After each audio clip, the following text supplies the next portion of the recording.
Não podemos esquecer da inconveniência da mensagem do Evangelho.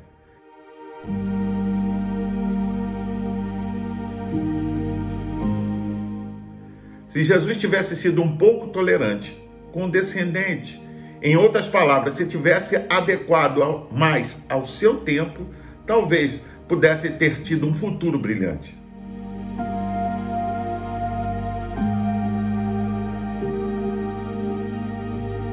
Se por um lado a mudança e a transformação que a mensagem do Evangelho produz em nossa vida é maravilhosa, por outro lado nos leva à necessidade de nos posicionar em relação ao mundo.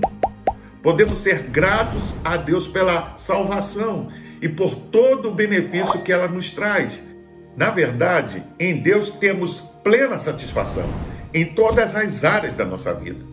Mas em nossa cultura, nós também desfrutamos de direitos humanos de liberdade de pensamento e expressão garantidos por lei.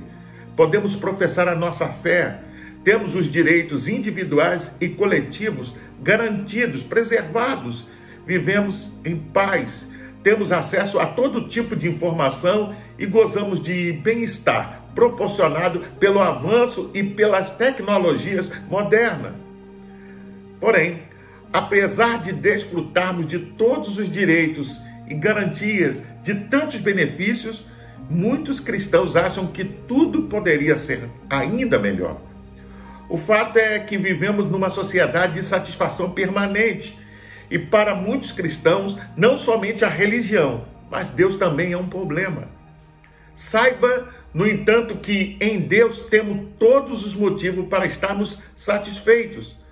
Mas não é o que acontece, pois muitos cristãos vivem uma vida de total insatisfação. Estão sempre murmurando, questionando, reclamando, descontentes e mal-humorados. Vamos ler a Bíblia no Evangelho de Lucas, capítulo 7, versículo 31 ao 34.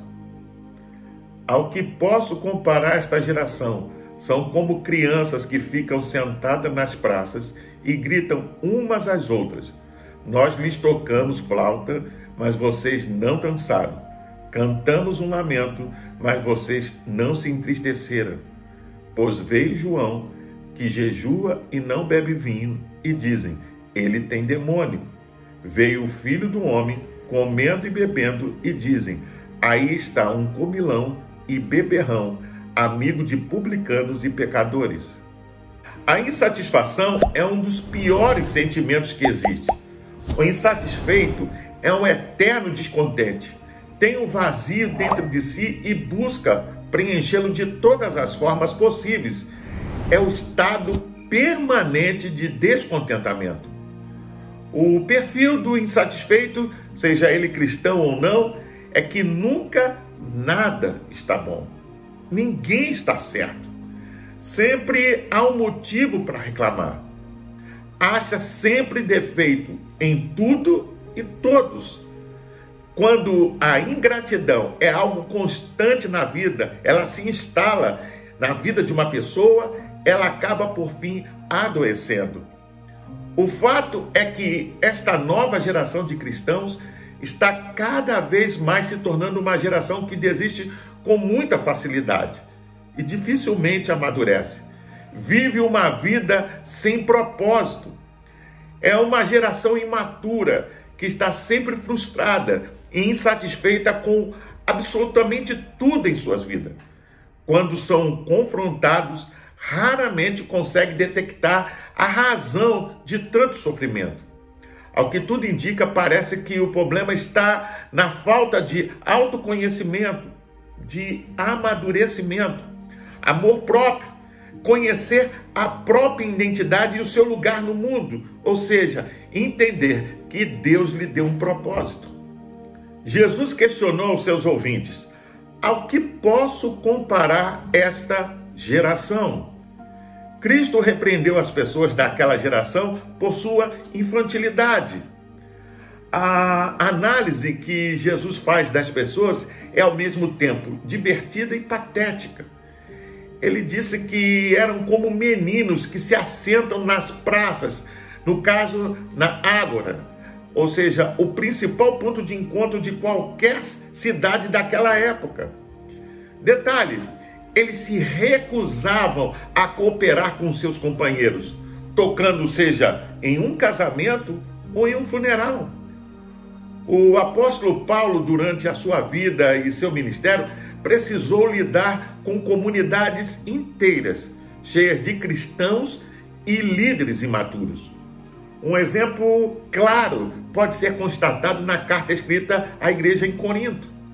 Nela, Paulo não podia falar a pessoas amadurecidas espiritualmente. Ele usa o termo carnais para expressar que eram crianças espirituais. A falta de discernimento levou à convivência natural com o pecado e o mundanismo. A imaturidade e a carnalidade daquela comunidade eram resultantes de dois fatores. Em primeiro lugar, era a consequência de não se ter apetite espiritual. Paulo fala que estava dando leite para eles porque não podia receber alimento sólido. E em segundo lugar, era a consequência de relacionamentos mal orientados. A comunidade, ao invés de viver em união, formavam partidos dentro da igreja. Ao invés de construir pontes de comunhão entre os membros e aqueles que desejavam ser salvos, cavavam abismo cada vez mais profundo nos relacionamentos.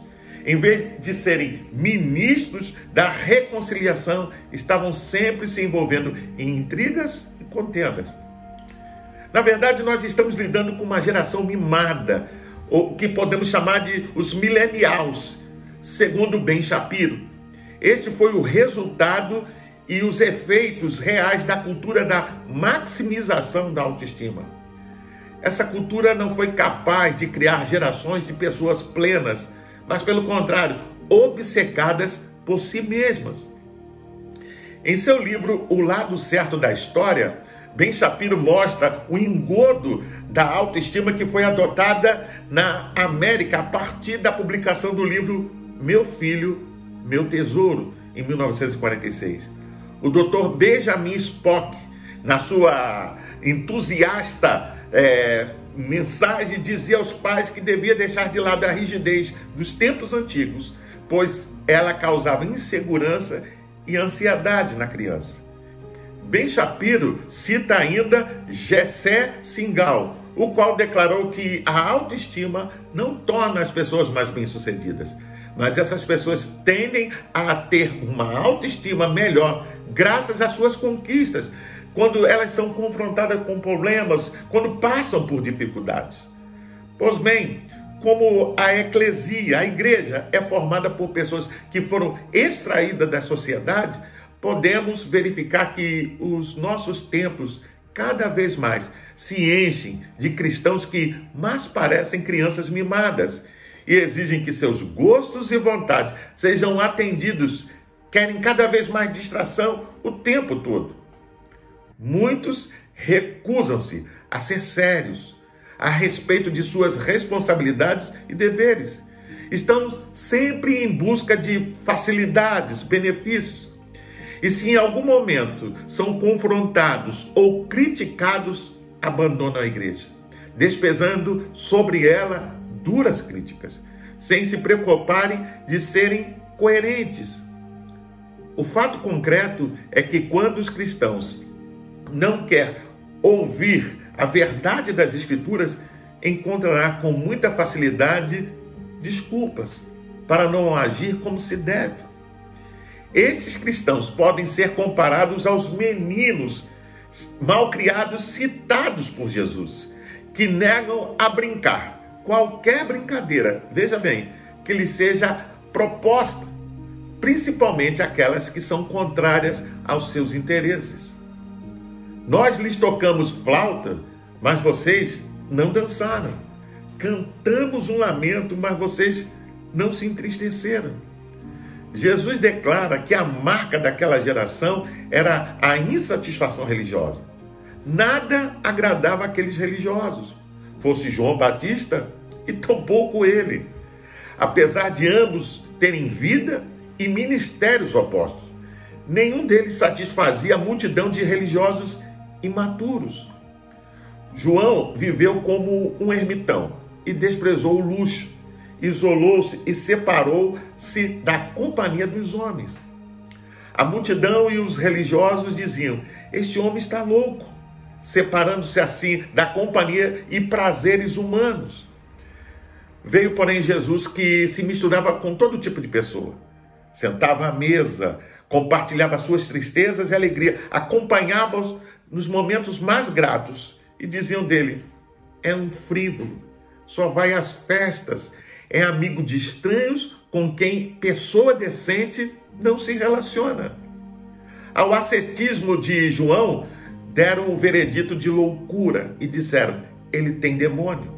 A sociabilidade de Jesus chamaram falta de moralidade e o veredito foi: aí está um comilão e beberrão, amigo de publicanos e pecadores.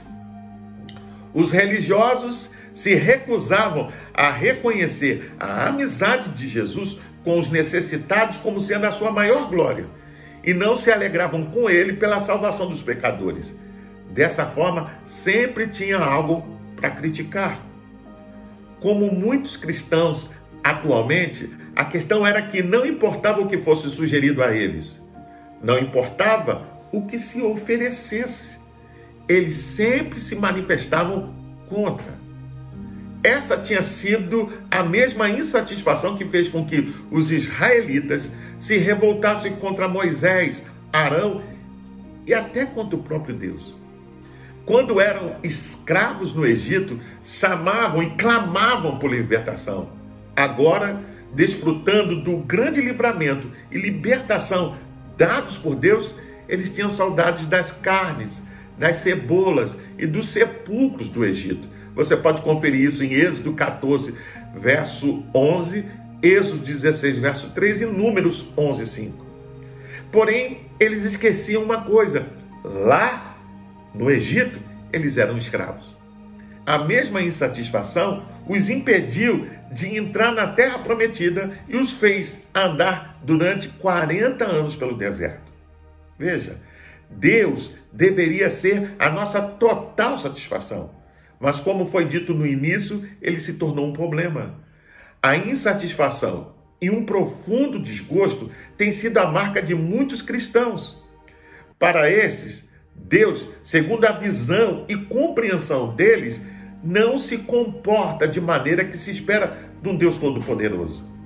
Basta apenas que fatos desagradáveis aconteçam em sua vida, que as suas orações não sejam respondidas ou que demorem. Logo, a insatisfação aparece e ela é dirigida à igreja ou às vezes contra o próprio Deus. Há milhares de cristãos mimados, insatisfeitos, espalhados pelas igrejas.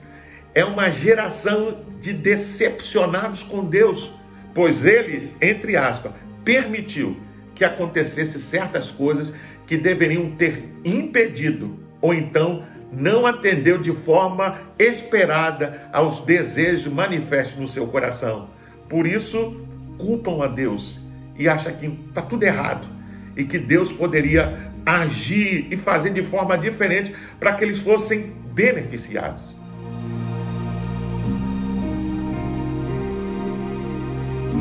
Vivemos uma época de uma eterna geração de cristãos insatisfeitos. Muitos estão insatisfeitos com a família, com o emprego, com os rumos da vida e também com a comunidade de fé. Eles culpam aos outros, ao invés de si mesmos, pelo fato deles não alcançarem seus sonhos e desejos, e acabam se tornando cada vez mais infelizes.